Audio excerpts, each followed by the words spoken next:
Estava eu recentemente terminando o arco dos Fullbringers, depois de anos de me guiar apenas pelo que diziam alguns analistas, e surpreendentemente, tirando a Soul Society, esse foi o meu arco favorito de Bleach. Inclusive melhor do que a Guerra dos Mil Anos, Karakura, o Ecomundo, Invasão Arrancar e os outros. Mas se tem uma crítica que eu posso reconhecer a respeito do arco dos Fullbringers, é que ele é completamente inútil. Porém, o caso específico dele, eu quero esperar para fazer mais análises específicas de Bleach.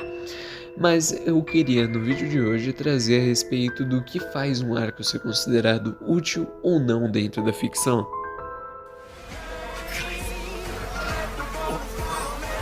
返せ俺の力を返せ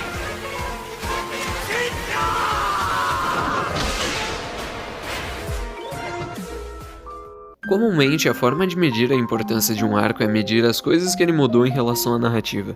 Se nada importante mudou depois de um arco, se sente como uma perda de tempo e te faz se questionar a respeito do porquê você estava vendo aquilo em primeiro lugar. Toda vez que você vai chegar a pensar nos melhores arcos dos animes, como pode ser o caso da saga de Frieza, resgate do Sasuke, invasão do Pain, incidente em Shibuya, arco de Yorkshire, formigas quimera e etc. O que torna esses arcos relevantes é a mudança que ocorre no status quo da obra quanto aos personagens. Chega a ser o exemplo do próprio Itadori ao final do incidente em Shibuya, após ter acompanhado tantas mortes de pessoas inocentes e muitos pela mão de Sukuna, a qual ele não conseguiu conter e não pôde fazer nada. Acompanhado também pelo selamento de Gojo, que foi um dos eventos mais importantes do anime. O exemplo do arco das formigas quimera, em que o protagonista basicamente fica inutilizado pelo resto da obra, temos praticamente o fim do arco de personagem dele e vemos até onde foram aqueles sentimentos ruins exalados pelo Gon quando ele matou a Pitou, são exemplos de como isso acaba influenciando dentro da narrativa, como o arco acaba influenciando nesse aspecto. Mas claro, uma mudança não pode ser simplesmente uma mudança comum e nada mais. Isso não torna o arco mais relevante. Essas mudanças precisam vir de uma série de causa e efeito dentro da história. É a velha dita pelos criadores de South Park, os quais eles mesmos deram a dica para escrever uma história. O primeiro que eles pensam é certa coisa acontece por conta disso e não em então isso acontece. Ter mudanças não diretamente relacionadas a causa e efeito podem gerar uma certa quantidade de aleatoriedade que, na medida certa, pode fazer com que a história seja um pouco mais realista.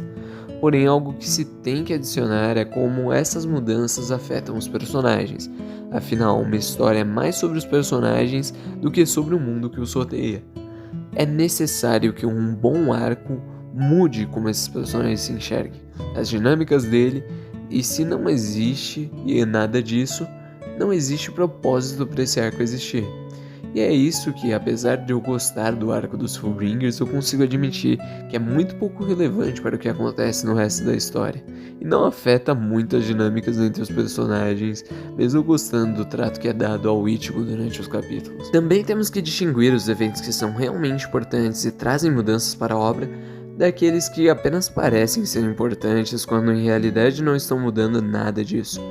O arco do Pain é o exemplo mais triste de tudo que eu tô falando até agora. Uma guerra incrível, diversas mortes ocorrendo, uma mudança com o status quo de Konoha, apenas para que no final disso tudo Nagato reviva todo mundo e nada possa se alterar. O evento pode ser de grande magnitude, mas não serve de nada se não vamos ter consequências reais para este evento no final de tudo. Tudo que eu tô falando até agora se refere a causa e consequência. A mudança não é só sobre a mudança, e sim sobre não mudar o que anteriormente foi visto. Remover essas consequências é negar a responsabilidade dos personagens e não permitir que eles possam evoluir. Esses personagens normalmente não resolvem a situação por si próprios, e sim apenas ocorre algo alheio que tira esses personagens da realidade que eles deveriam enfrentar. O que faz que esses animes não queiram ter consequências é porque quanto mais irreversível pode se tornar uma consequência, mais próximo o anime pode chegar do seu final.